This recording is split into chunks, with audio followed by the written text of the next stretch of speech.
Here's why you should consider using 2 banks instead of 1 if you've got multiple mortgages. So there's actually 2 reasons why you should.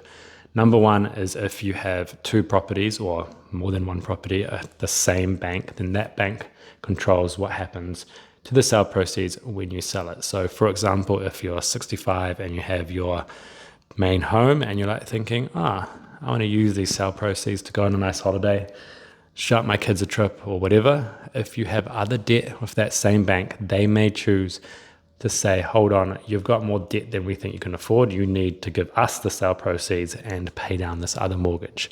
If you had that across 2 banks, then obviously the bank can only control what they've got security over. They can't make you do it at a different bank. The other reason is if you've got too much lending at one bank, so in terms of the LVR rules, so you don't have enough equity to get another property at one bank, you can then go to a separate bank and just buy another property with the deposit that you have. Obviously for this version, you need to have savings to act as the deposit instead of topping up equity at the other place.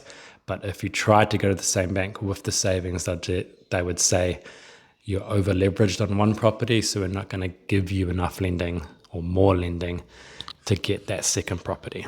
And if you've just realized that this is you and you've got your properties all at one bank, to change it over, you just need to refinance one away with some lending and keep your current bank happy by leaving other lending with them. And basically that's just a calculation based on the LVR rules. So 70% LVR for an investment property, 80% for a home. And yeah, if you want me to do it, just click the link in my bio.